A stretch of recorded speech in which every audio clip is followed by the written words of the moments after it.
Hoy, en Punto Rojo, María Corina Machado. ¿Por qué? Porque representa la esencia mismo de este programa de conversaciones donde conocemos y nos confrontamos con personas que tienen pensamiento y acción, que luchan por una causa, que luchan por unos valores. María Corina Machado representa todo lo que queremos que sea este programa. Está en el punto de mira de una situación trágica, crítica, arriesga su vida, lo hace por los valores y por su pueblo y por la libertad. Y además tenemos que hacer la entrevista en clandestinidad, porque vive en estos momentos en una situación de altísimo riesgo. María Corina Machado es actualmente la mayor opositora al régimen dictatorial que impera en Venezuela. Su rostro y su voz representan la de miles de venezolanos que buscan terminar con el socialismo arraigado en la nación desde hace 25 años. Su compromiso con la democracia y derechos humanos comenzó hace más de 2 décadas. Primero, en organizaciones no gubernamentales, luego, como fundadora de partidos políticos opositores al régimen. Ese camino la llevó a la Asamblea Nacional como diputada. Desde aquel entonces, ya advertía sobre los peligros de un fraude electoral. ¿Tú te imaginas que el día de hoy nosotros tuviésemos todas las actas del 2 de diciembre, incluso escaneadas en internet, y que cualquier persona, tú Manuel, metes tu cédula de identidad en una página web y apareciera la imagen del acta de votación de tu centro? ¿No te generaría mucho más confianza? En 2012, tuvo un destacado enfrentamiento cara a cara con Hugo Chávez, cuando éste buscaba la reelección y ella era precandidata presidencial opositora. Dígale la verdad a Venezuela. Aquí hay una Venezuela decente que quiere una transformación profunda y que es el momento de enfrentar con seriedad y con responsabilidad este desafío histórico que tenemos por delante. Cuando en 2013 Nicolás Maduro ganó las elecciones, la lucha de María Corina se intensificó. Un año después se convirtió en una de las figuras principales en las protestas estudiantiles contra el gobierno del dictador. Fue arrestada y enfrentó cargos políticos fabricados por el oficialismo para silenciarla. Pero eso no la detuvo. En 2023 recobró notoriedad al presentarse como candidata a la presidencia. Quiero y voy a ser la presidenta de todos los venezolanos. Durante las elecciones primarias obtuvo una ventaja del 92% ante Maduro, pero la dictadura, nuevamente, encontró una manera tramposa para excluirla de los comicios y la inhabilitó para ejercer cargos públicos, alegando supuestos cargos de corrupción. La censura que le impusieron empoderó aún más su lucha. Hoy, ante la poca transparencia en las elecciones recientes que le dieron una dudosa victoria a Nicolás Maduro, María Corina prometió que no se detendrá hasta lograr un verdadero cambio en Venezuela. Pero los venezolanos estamos decididos a llegar hasta el final. Al final yo creo que Maduro ha evaluado de manera incorrecta sus opciones y hay que presionar para que entienda que su mejor opción es aceptar los términos de una transición negociada. Hay que escuchar a María Corina Machado. Hay que confrontar con ella los momentos, la realidad. ¿Qué siente? ¿Qué pide? ¿Qué esperanzas tiene? Hoy en Punto Rojo vamos a escuchar y hablar con María Corina Machado. La lucha por la libertad.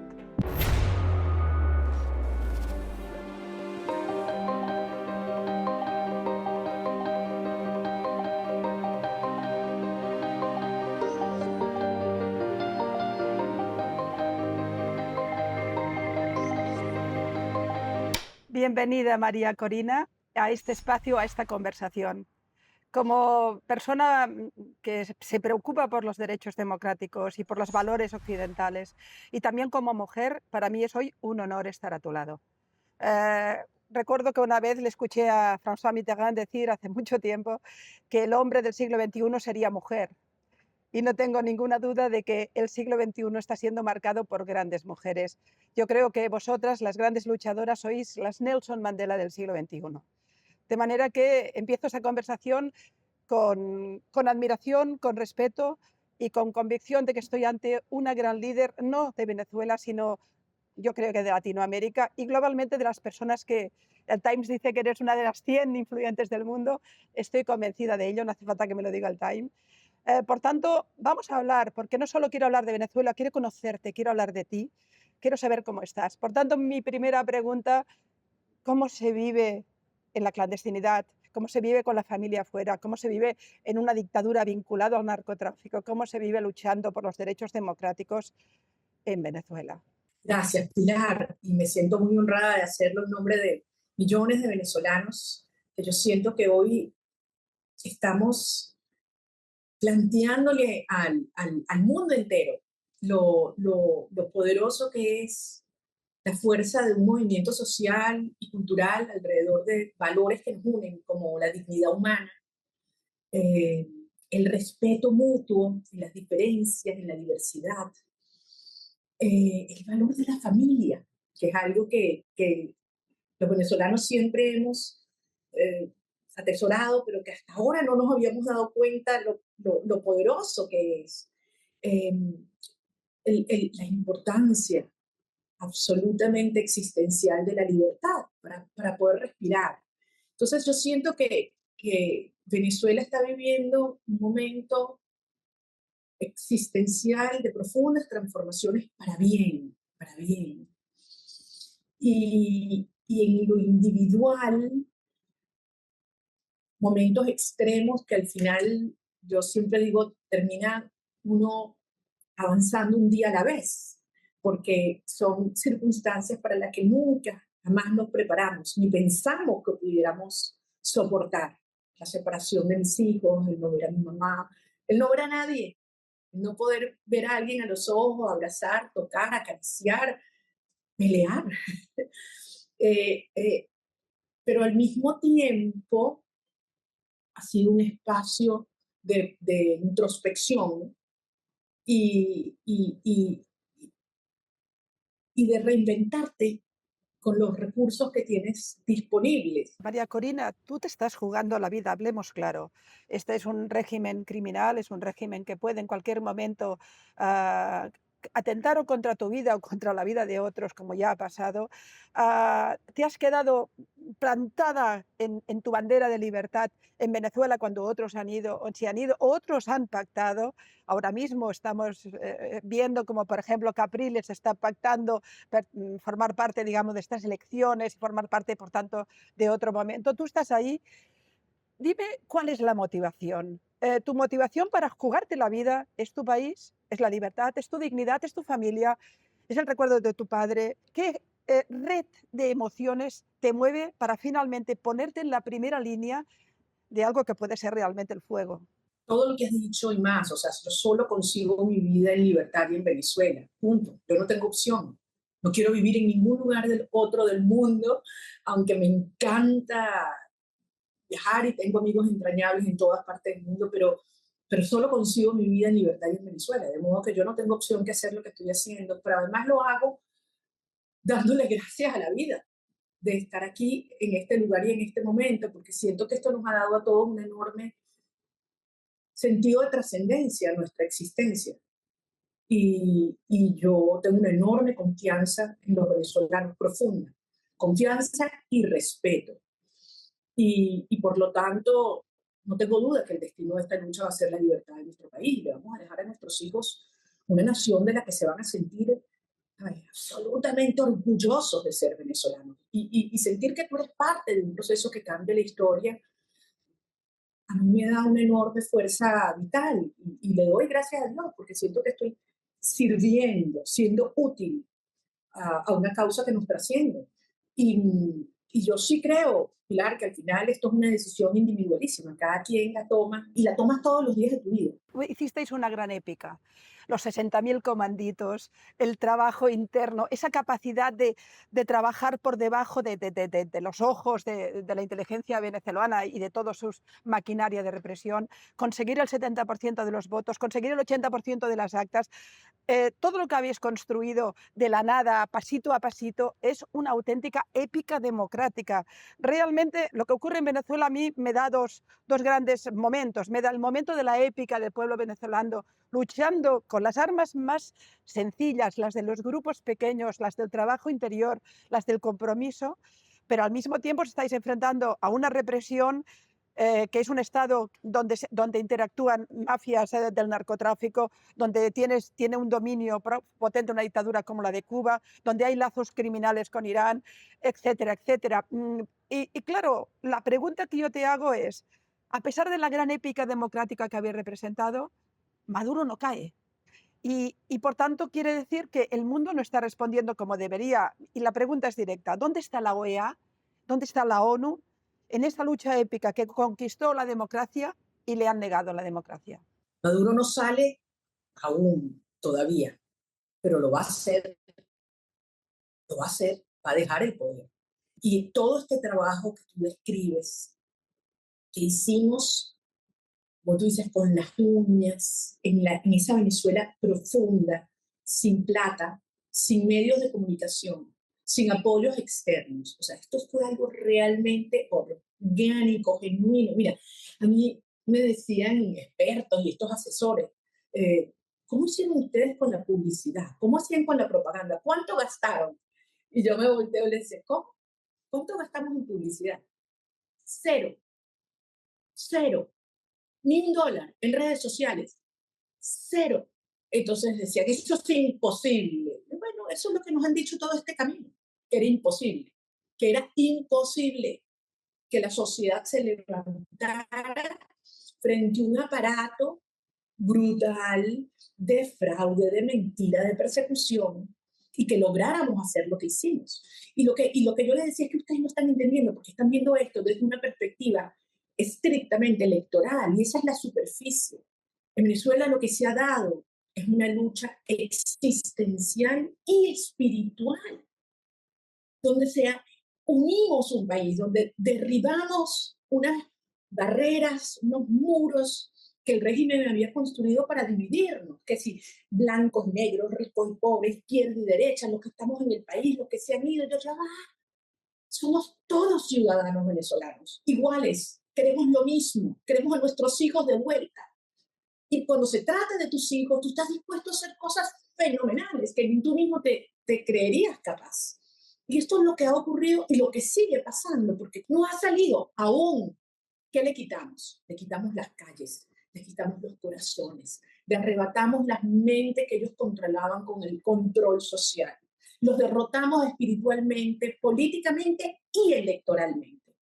¿Qué les queda? Aferrados al poder con la fuerza y con una represión brutal, porque como tú dices, han metido presos y desaparecidos niños, mujeres abusadas sexualmente, personas que simplemente pasaban por la calle y porque le encontraban en el teléfono una foto conmigo, una foto de algo, se los llevaban detenidos desaparecidos, les marcaron las casas a los testigos electorales, simplemente porque defendieron un acta.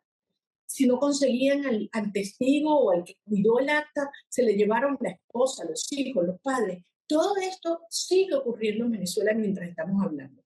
¿Pero qué te demuestra esto? Que es un régimen absolutamente aislado, que lo único que le queda es la violencia, porque si no hubiese represión, no duran ni un instante. Lo único que le queda es la represión. Y por lo tanto, la clave es lo que tú dices.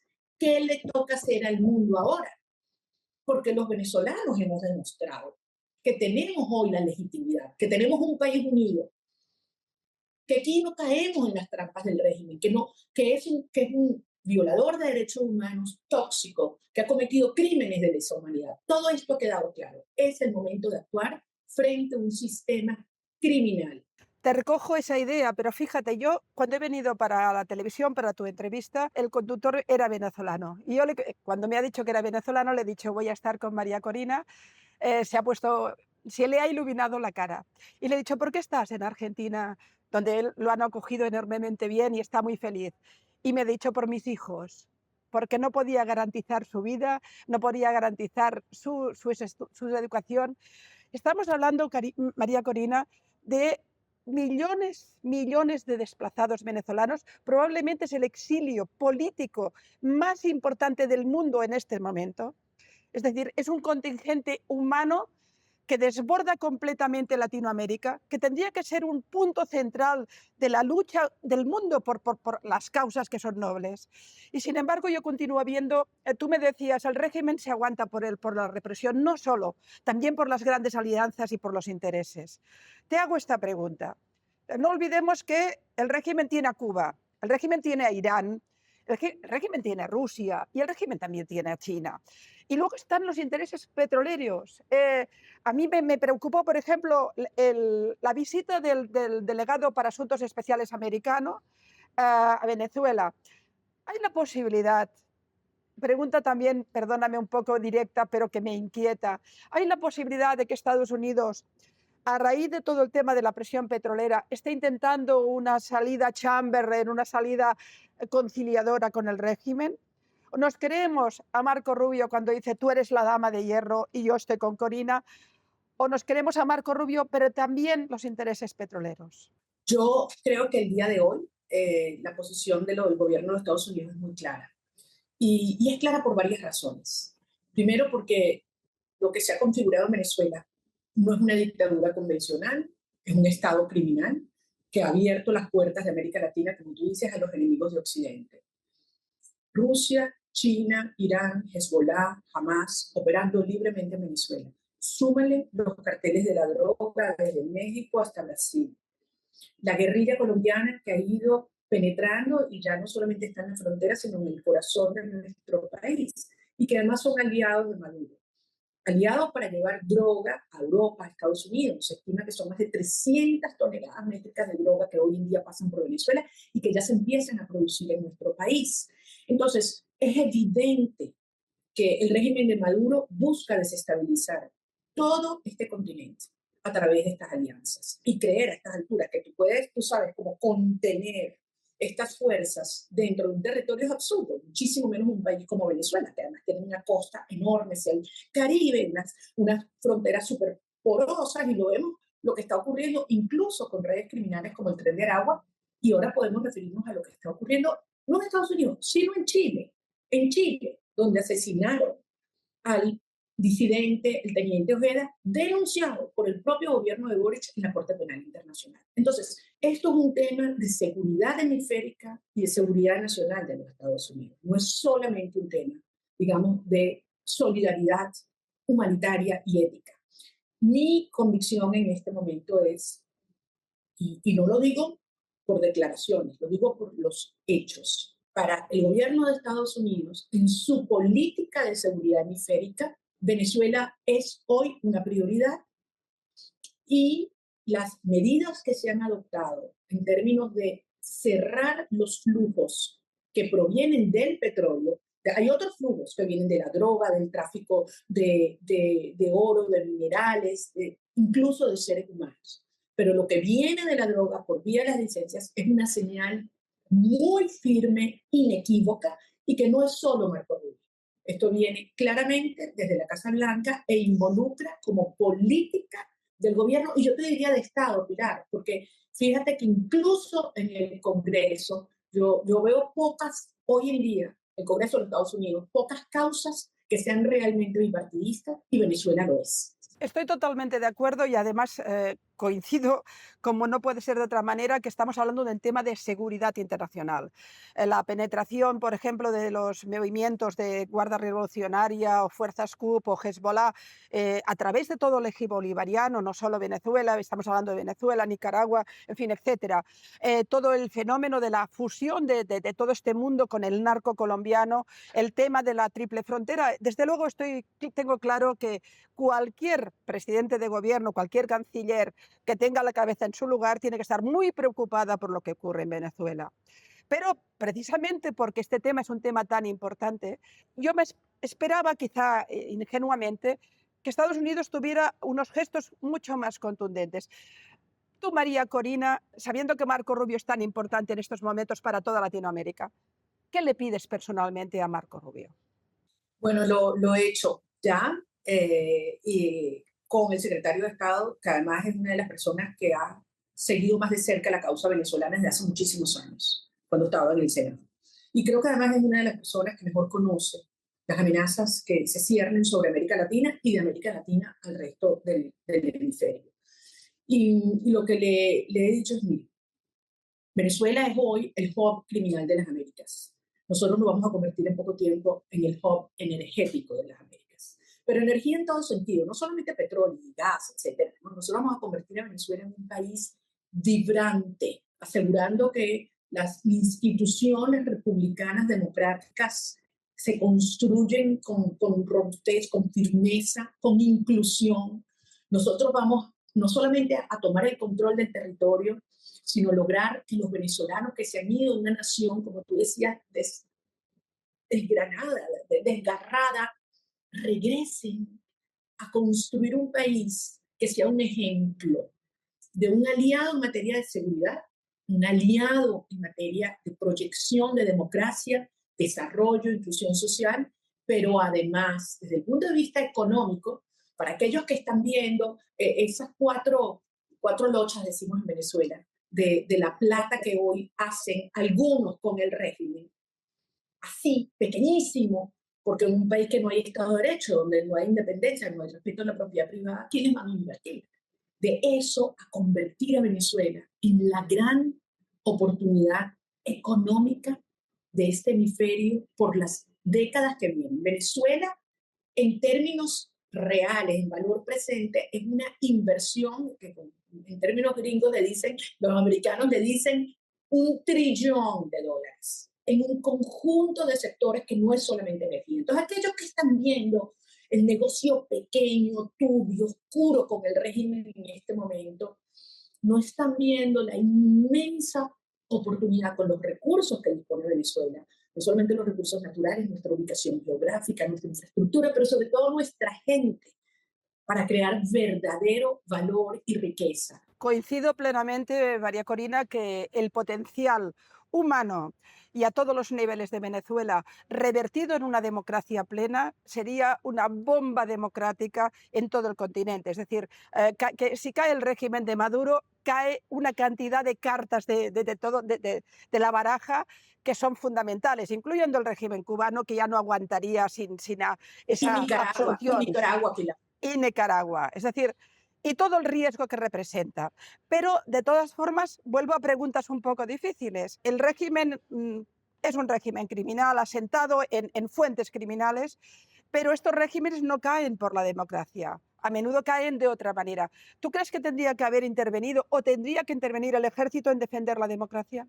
A ver, ¿qué es lo que sostiene Maduro hoy? Efectivamente, como decías tú, o sea, un flujo de dinero fundamentalmente criminal, que viene de narcotráfico, de tráfico de minerales, de lavado de dólares y todo tipo de los negocios más crueles y oscuros que se desarrollan en Venezuela. De eso vive el régimen, de ese flujo de fondos que se complementaba con las licencias petroleras y que ese dinero va ¿para qué?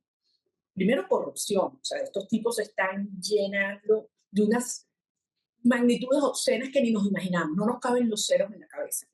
Corrupción, represión. ¿Esa plata para qué va? Para comprar armas, para pagar a los grupos élites, para callar la boca de algunos sectores de las Fuerzas Armadas, para perseguir, para espiar, y también van a un aparato de propaganda insólito donde le pagan a algunas voces que simplemente se quebraron, y por las razones que sean, ¿no? E inundan los medios, que no hay un solo periodista venezolano genuino periodista, que hoy se atreva a decir una palabra viviendo en Venezuela, pero es que incluso algunos que están afuera tampoco se atreven porque tienen a sus familiares aquí y se los llevan, los amenazan. Entonces, el régimen busca eso, un aparato de represión y un aparato de terror por la vía comunicacional. ¿Cómo empiezan a crujir estas estructuras criminales? Cuando las fuentes de financiamiento empiezan a reducirse, empiezan a bloquearse. Y en su seno, estos distintos grupos, porque esto no es una estructura vertical, jerárquica, esto es totalmente jerárquico, donde hay distintas mafias, como tú decías. En la medida que se empieza a recortar las fuentes de financiamiento, los choques internos empiezan a exacerbarse. Y eso es lo que está pasando ahorita, con el bloqueo o las decisiones que adoptó la administración del presidente Trump sobre las licencias. Y en la medida en que empiece a bloquearse las actividades, bien sea del narcotráfico o del contrabando de minerales, lo que empieza a producirse al interno del régimen son dos efectos. Uno, los grupos entran en conflicto, los grupos criminales, y aquellos que soportan el régimen empiezan a darse cuenta que esto es absolutamente insostenible. Hoy Maduro tiene el repudio de más del 90% de la sociedad venezolana. Estoy convencida de ello, pero María Corina, continúo viendo la dificultad de hacer, si hablamos de un régimen criminal, asentado además en fuentes criminales y con intereses geopolíticos tan importantes como los que tiene Irán en la región o los que tiene la propia Rusia, que es la principal aliada, o por qué no también China, no acabo de ver cómo se rompe eso. Ganasteis claramente entre las Fuerzas Armadas, es decir, también ahí tenéis un apoyo masivo. Sin embargo, es evidente que la cúpula no reacciona. Y la impresión que yo tengo, quizá equivocada, y no me gusta nada porque yo soy una demócrata, es que quizá este régimen solo puede caer por la vía militar. No acabo de ver que esas fuentes que tiene de influencia, es decir, todos los que tienen intereses en Venezuela, desde el narco colombiano o incluso las fuerzas revolucionarias colombianas, todo este mundo tan antiguo y a la vez tan feroz, y los intereses de Cuba, o ya, ¿por qué no?, los intereses de la propia China y de la propia Irán, van a dejar caer la gallina de los huevos. Maduro es la gallina de los huevos de oro, es un paraíso de la criminalidad. ¿Lo van a dejar caer? Pilar, era, y ese es un punto muy importante que tú mencionas. ¿Quiénes han sido históricamente durante estos años los grandes aliados internacionales del régimen? Cuba. Cuba hoy está literalmente pasando aceite. O sea, Cuba hoy realmente está en una situación de inmensa fragilidad. 2, Siria, ya sabemos lo que ocurrió. 3, Rusia. Rusia en este momento tiene sus propios conflictos internos y una situación económica que difícilmente le permite meterle el hombro a Maduro.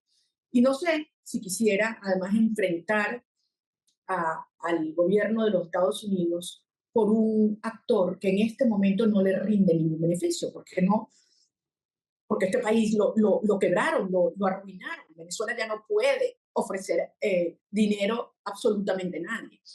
Irán, bueno, vemos que Irán está en el medio de un proceso de negociación muy complejo, en el cual las sanciones que se le están aplicando le dificultan enormemente apoyar y sostener al régimen de Maduro como hizo en el pasado, de enviarles diluyentes, o enviar gasolina, o enviar etcétera, etcétera.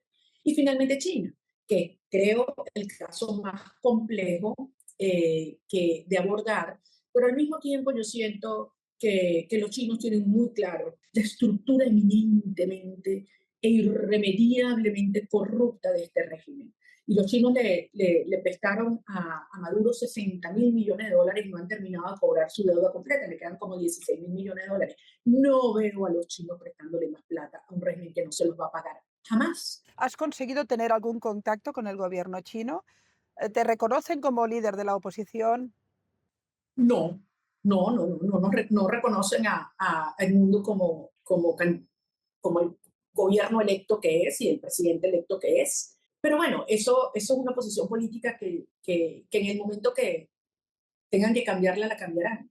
En este momento lo que han servido al régimen fundamentalmente fue de apoyo económico y ya no lo son. Ya no lo son. Y cuando tú empiezas a ver el tipo de sanciones secundarias que ha ido instrumentando el gobierno de los Estados Unidos hacia el petróleo de Irán, hacia el petróleo de Rusia y hacia el petróleo venezolano, donde se han sancionado refinerías, las que llaman las teapots, que son más pequeñas en China, o donde se amenazan en sancionar algunos puertos, tú te estás dando cuenta que aquí esta es otra realidad. Vemos también el canal de Panamá, que le quitó la bandera a 107 buques. Entonces, comienza realmente a operar un despliegue donde distintas naciones alrededor del mundo se dan cuenta que en el caso de Venezuela lo que hay que aplicar es la justicia, ¿sabes? El abordaje tiene que ser la aplicación de la ley de manera firme, de manera absolutamente, además sin dobles estándares, como tú dices. Y yo creo que allí, y aprovecho esta oportunidad, quien está rezagado, quien no está actuando ahora es Europa.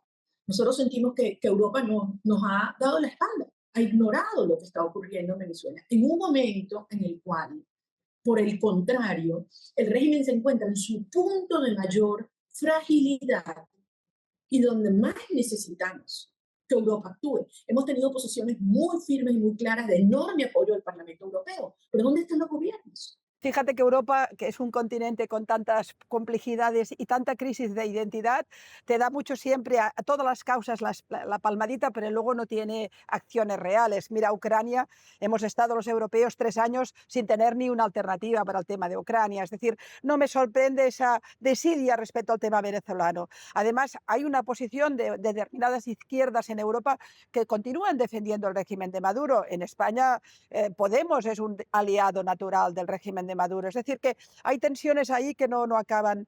Pero bueno, me quedo con ese concepto de esperanza que me estás planteando. Creo sinceramente que el cambio de paradigma en Oriente Medio también hace cambiar el paradigma en Latinoamérica y específicamente en Venezuela. Venezuela es el centro de todo. Si que el régimen cambia el paradigma en toda Latinoamérica. En este punto te hago una pregunta directa. Tú has mantenido esa posición desde el primer momento. Eres inequívoca. Probablemente de todos los nombres de la oposición durante años, la única que nunca se movió de una posición de defensa de la libertad sin ningún ambaje y sin pactos extraños ha sido tú. ¿Te sientes abandonada por una parte de la oposición venezolana? No, porque creo que quienes se entregan a las operaciones del régimen no son oposición, por las razones que sean. Y yo no juzgo ni interpreto sus motivaciones. Yo solamente digo, la historia y los ciudadanos serán implacables. Y sé que el régimen es muy cruel. Han hecho cosas tan horribles, Pilar. Amenazar a los familiares de los presos políticos, o sea, con esta farsa que quieren montar ahora. Ir y decirle a familiares de los presos políticos que si se prestan a inscribirse como candidatos, entonces los liberarían. Es decir, es algo monstruoso y tú ves la dignidad de tantos que dicen, no, la unidad real es la unidad del pueblo de Venezuela, ¿sabes? Los maestros, los trabajadores, los estudiantes, aquellos venezolanos que se han ido perseguidos, los familiares de los presos que se mantienen firmes y que me escriben y me dicen no te calles, no cedas, no estás sola. Entonces la respuesta es no. Además, la inmensa mayoría de los dirigentes políticos estamos todos unidos. Mundo González es el presidente electo y vamos a luchar hasta el final.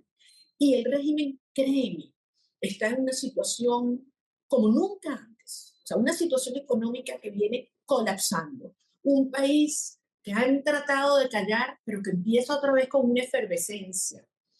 Unos cuadros de las Fuerzas Armadas y de las policías absolutamente enfrentados al sistema en sus cuadros medios y bajos y ya empiezan a verse divisiones y fracturas en los cuadros altos. Y una comunidad internacional que al menos en lo que respecta a la posición del gobierno de Estados Unidos y varios gobiernos aliados de América Latina ha cambiado completamente y le hacen saber a Maduro que esto es absolutamente insostenible y que por su propio bien tendrá que ceder. Entonces, este es un momento donde hay que apretar más desde adentro, desde afuera, organizar, alzar las voces y nunca jamás perder la convicción de que el destino de esta lucha es la libertad de Venezuela y el regreso de nuestros hijos a casa.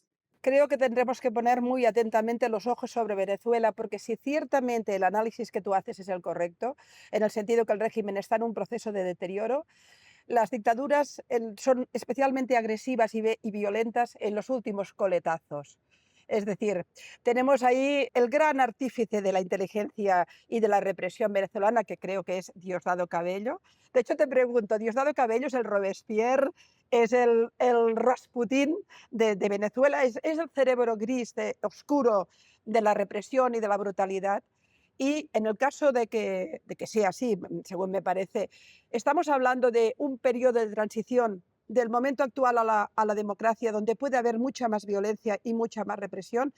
¿Te preocupa ese momento de transición? Creo que lo estamos viviendo ya, lo estamos viviendo desde el 29 de julio del año pasado. Es gente despiadada, despiadada, sin ningún tipo de escrúpulo. Eh, y efectivamente son tiempos muy peligrosos. Y por eso es tan importante que las naciones democráticas del mundo contribuyan a debilitar las capacidades represivas reales y percibidas que tiene este sistema. Tú más temprano hablabas de la OEA, de las Naciones Unidas. Allá hay una gran deuda. Debo decir que el sistema interamericano ha funcionado muy bien, tan impresionantemente bien. Me refiero a la Comisión Interamericana de Derechos Humanos. No solamente ha otorgado medidas cautelares a muchos de nuestros compañeros de distintos partidos, de distintas organizaciones civiles, ciudadanos de a pie, ha calificado las prácticas de Maduro como terrorismo de Estado, algo que no ocurría desde el siglo pasado con las dictaduras militares del sur del continente. Sin embargo, como tú dices, hay cómplices en el hemisferio que por acción o por omisión han impedido que la Organización de Estados Americanos actúe de forma mucho más firme. Y eso no solamente podría dar alguna fortaleza a Maduro en un momento, pero debilita la OEA. ¿Hablas de Petro? Creo y de México. O sea, es inconcebible. Por otra parte, fíjate que es un tema que no es necesariamente, digamos, de posiciones ideológicas. El gobierno chileno, el gobierno de izquierda, socialista, de Gabriel Boric, ha sido una de las voces más firmes, al extremo de que hace un par de semanas su canciller fue a la Corte Penal Internacional a llevar prueba, evidencia de que quien asesina en Santiago de Chile al coronel Ojeda son miembros del Tren Aragua con órdenes del más alto nivel del régimen venezolano. Para quien quería dudarlo, ahí está la prueba. Y nada más y nada menos un gobierno que no le pueden decir de extrema derecha, porque es que así que descalifican a todo el que tiene evidencia del régimen. Entonces Boric no es precisamente de extrema derecha, es un demócrata que ha actuado con enorme coraje y que ha demostrado que la lucha que estamos dando en Venezuela está por encima de esas diferencias ideológicas. Algo que también lo hemos visto en el Parlamento Europeo, debo decir, cuando hemos tenido desde las posiciones más de derecha, más conservadoras, hasta socialistas, acompañando la causa venezolana. Yo siento que esto es algo que demuestra que por encima de estas diferencias hay valores humanos, valores democráticos institucionales y la seguridad del hemisferio, evidentemente, que deben prevalecer. Te quiero hacer una pregunta que es inquietante porque está saliendo en los medios. ¿Tienes alguna información del hecho de que miembros y familiares de Hezbollah estén viajando hacia Venezuela o a todo el eje bolivariano y se estén instalando en las estructuras que ya existían en Latinoamérica, pero ahora de una manera más intensa después de lo que ha ocurrido en Oriente Medio? ¿Hay alguna información al respecto? Y si te preocupa, claro. Obviamente que es sumamente preocupante porque además tenemos evidencias de presencia de Hezbollah previa. No, esta es una noticia reciente que en lo personal no la hemos podido confirmar en el caso de Venezuela de estos últimos días, pero la presencia de Hezbollah y de Hamas en Venezuela está más que comprobada. Bueno, María Corina, la verdad es que yo me quedaría 2 horas, 3, porque me parece una auténtica luz, no solo en Venezuela, no solo en Latinoamérica, sino esas luces que iluminan el mundo en momentos que son oscuros. Te voy a hacer unas preguntas rápidas y respóndeme como quieras, pero es la idea esa un poco del test rápido. ¿Qué es Trump para ti? Un aliado de la democracia y del pueblo de Venezuela. ¿Qué es Putin? Ha sido el gran aliado del régimen de Maduro hasta este momento. ¿Qué es Netanyahu? Netanyahu ha notificado y advertido la presencia de grupos islámicos operando en Venezuela para desestabilizar la región.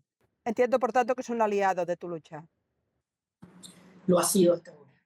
Como has visto, todo lo que me preguntas lo remito a la causa venezolana. Porque yo entiendo que geopolíticamente hay situaciones muy complejas en las que puedo estar de acuerdo o desacuerdo con distintas decisiones o dinámicas o hechos. Y lo estoy, obviamente. Pero yo tengo una responsabilidad. que es lograr la liberación de mi país. Y por lo tanto, me remito a estas dinámicas, a sus vinculaciones con la causa venezolana. ¿Tuviste alguna sensación determinada en el 7 de octubre? ¿Qué te causó el horror, esa masacre del 7 de octubre? Y si te alertó, si te ha alertado el fenómeno del antisemitismo que ha ido creciendo en estos últimos tiempos. Sin duda, no solamente el 7 de octubre, sino los meses siguientes, ¿no? Duele mucho cuando uno ve vidas humanas, sobre todo inocentes y niños, sufriendo un conflicto extremadamente complejo y largo. Y si algo yo rezo es por la resolución de ese conflicto que a todos nos conmueve tanto y cuyas consecuencias también se sienten en Venezuela. ¿Tu padre qué es? Todo. Mi papá ha sido todo. Mi gran referente moral, mi gran ejemplo. Y el más, creyó en mí, el más exigente y al mismo tiempo el más comprensivo. Me hace tanta falta todos los días de mi vida, pero al mismo tiempo lo siento muy cerca. Ha sido esa vara alta para todas nosotras, todas sus hijas y sus nietos. Y cada vez que yo tengo dudas sobre una decisión de carácter ético, tengo un dilema, digo, ¿qué haría mi papá? ¿O qué esperaría mi papá de mí? Así que ha marcado mi vida para siempre. Tú eres una baraja ética para muchísimos millones de personas. Humildemente me encuentro entre ellas. Solo esperamos que tu lucha, que es una lucha para Venezuela, pero es una lucha para la libertad, es una lucha para el mundo, para un mundo mejor, triunfe y triunfe con la menos violencia posible, que no sufráis más de lo que ya habéis sufrido. Todo mi amor, todo mi respeto, toda mi suerte. Gracias, Pilar, gracias. Y tú dijiste una cosa bella, la libertad de Venezuela sería como una bomba de energía positiva. Y eso se me quedó aquí en el corazón, te voy a citar. Y todo este camino nos dijeron que era imposible, imposible, imposible. Y mira dónde estamos. Te pido que confíes en los venezolanos. No hemos dejado de trabajar y luchar un solo instante. Y el destino de esta lucha será una Venezuela libre. Y aquí te voy a recibir yo con los brazos abiertos, a ti y a todos ustedes. Venezuela será un país de luz, de prosperidad y de libertad. Muchas gracias. Me quedo con ese abrazo que me falta y nos lo vamos a dar por Venezuela y por la libertad. Te queremos, Corina, María Corina, Gracias. te queremos. Gracias.